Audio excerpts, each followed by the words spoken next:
we could get on the good morning. You know, technical difficulties, which was a huge one. I didn't have the wire in completely.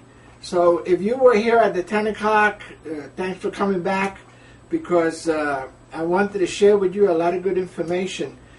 You know, when you do a live telecast and you're all by yourself, you have no support, and you're giving out free information to the public, you got to deal with adversity every once in a while. This is part of the adversity. And I wanted to present to you, you know, one of the t-shirts that I said anytime you guys want to send a t-shirt in, so I could put it on for you to represent your country. This comes from Spain in the beautiful city of Barcelona. Joan and I had a wonderful few days in Barcelona on the Rambla. In fact, we call our house Casa Joan because there was a wonderful restaurant in Barcelona called Casa Joan. I don't know where they got the Joan from in Spain, but that's the name of the restaurant. So a shout out to all our friends that speak Spanish. Bienvenido y gracias por venir.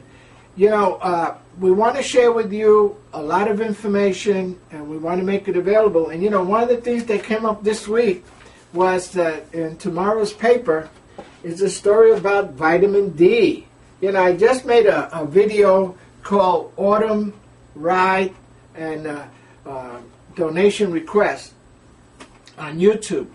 And what I said in that thing was, you know, if you exercise indoors all the time, you're not getting the advantage of sunlight. And sunlight, they're pointing out here, let me just give you a quick reference to this. It says, hottest new healer, vitamin D. Lack of this sunshine vitamin is linked to cancer, heart disease, and diabetes, and at least 1/3 of us don't get enough. And that's true. You know, if you work indoors, if you work in a manufacturing plant, if you work in an office, if you're in sales, and you don't get outside, you're missing the opportunity to get all the benefit of the sunshine. And vitamin D is a free vitamin. You don't have to buy it in the store. So let me get to the what we're here for, which is the weigh-in, and get going so we could get this out of the way and get to the week's weigh-in, which I doubt that I lost any weight, because I did put up a video about how the hormones are fighting us. And I hope you got to see the newscast that I put together with our new newsroom. And I'm putting together a wonderful report this week. Make sure you watch it. And, you know, I want you to know that you can do it, because I did it. And it's not easy. It's not easy. And, you know, like President Obama, I have to have my teleprompter too. But I have to have my teleprompter on the right subject. So let's find where the subject is for today. I hope you're enjoying this, because this is pretty funny. Let's see. Let's see. Okay, here it is.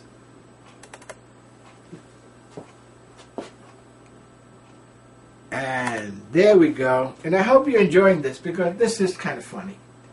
You know, this is not a professional guy with a big staff. I'm all by myself. It's just me and Joan. Joan writes the articles and supports me.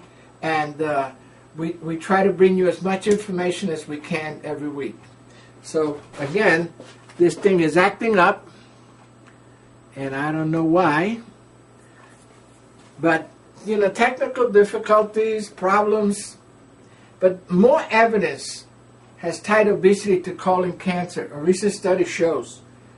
You know, older adults who are heavy, especially around the middle, seem to have a higher risk of developing colon cancer than their thinner peers, and may exercise lower and increase the risk of disease, especially for women.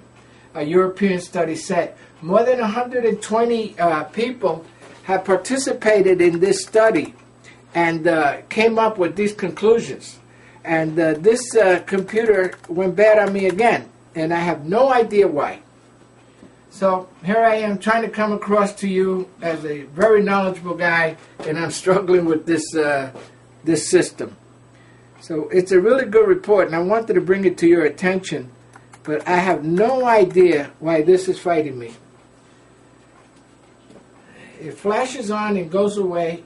And I want to bring you this very important information about obesity and cancer. You know, there was a report recently somewhere else in the Times about this very same subject. More than 120,000 adults in the Netherlands, aged 55 to 69, were followed for 16 years by the study published in Europe. During that time, almost 2% developed colorectal cancer, tumors of the colon and or rectum, though most were diagnosed with colon cancer. The risk of 25% higher for men were significantly overweight or obese at the outset versus normal weight men. The study provides further evidence that excess body fat may contribute to a higher risk of colorectal cancer. And this is why we got to get rid of this fat. For men, waist size seemed to matter most. Men with the biggest bellies, gauged by their own self-reported trouser size, had a 63% greater risk of colorectal cancer than men who were trimmer around the middle. If you ever needed a reason to exercise. Among women, though, a large waistline was only linked to a higher cancer risk in women who got little exercise, defined as less than 30 minutes a day. Women who topped a 44 in waist and pant size, about a size 16 in the U.S., and got little exercise were 83%, that's right, more likely to develop colon cancer than women who had smaller waists and exercised more than 90 minutes a day. Studies have tied abdominal obesity to other health conditions such as diabetes and heart disease, and belly fat seems to be particularly linked to chronic low-level inflammation in the body. One of our most intriguing observations was that abdominal fat was associated with colorectal cancer in women only when combined with low exercise levels. It is not clear why that might be or why the pattern was seen only in women. Calorie balance, or how much you take in through food versus how much you burn through exercise, may be important. Women should focus mainly on a healthy lifestyle rather than simply paying attention to what the scale says. Risk factors for colorectal disease include older age, a history of colitis or Crohn's disease, a family history of cancer, and smoking. I told you guys to stop smoking. Some studies have also linked diets high in animal fat and low in fruits, vegetables, and fiber to an increased risk. Now, the Saturday morning diet has been preaching for the longest time is not about only losing the weight. It's not only about looking good. It's about being healthy.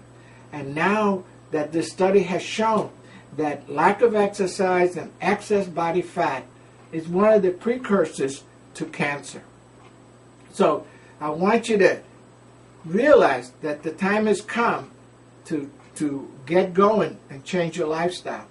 You know, if you ever needed a reason, this is it. And I want you to come back soon. I probably by Monday or maybe tomorrow, I'll have my newscast ready about another study that was done about exercising and body fat. So I'm going to put the scale on, and let's see how I did this week. And I hope you're getting on your scale and seeing how you're doing this week. Let me flip this around, and we'll see how we're both doing.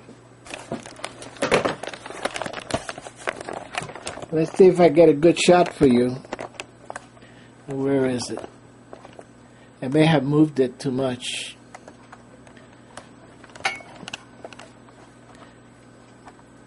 There it is. Yeah, live TV. Can't get any more live than this. Okay, I think you see it right there.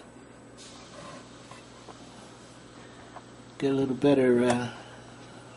There you go. All right, let's see how I did this week. Can you see it good there? Yeah. All right. Let's go.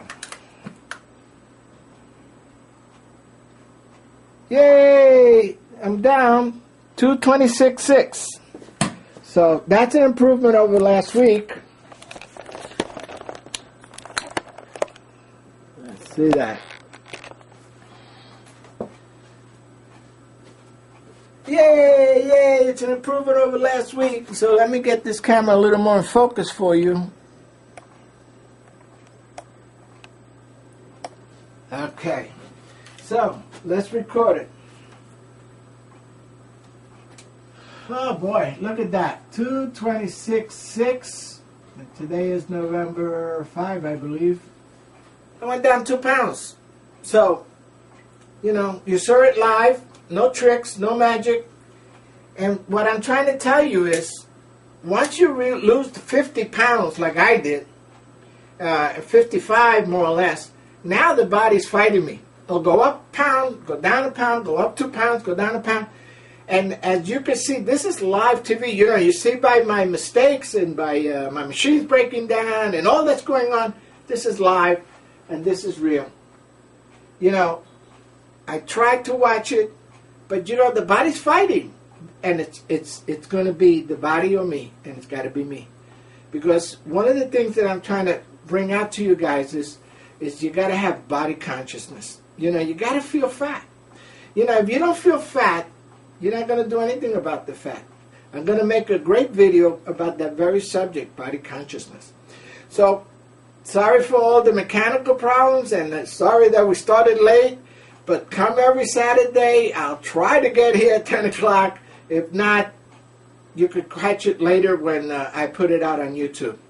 So, this is Bill Loganiski wishing you a good week, and you're going to have Veterans Holiday coming up in the U.S., I don't know in Europe what day you celebrate your Veterans Day. The other thing is tomorrow, Sunday, you got to set the clock back an hour. And the studies have shown that when you have longer sleep, you get up earlier, you have better health.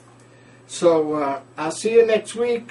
Sorry for all the mechanical problems, but I hope you got something out of that report about fat and colorectal cancer. You know, for you men, you have to be careful with that waistline. You know, you got to try to go towards that 40-inch.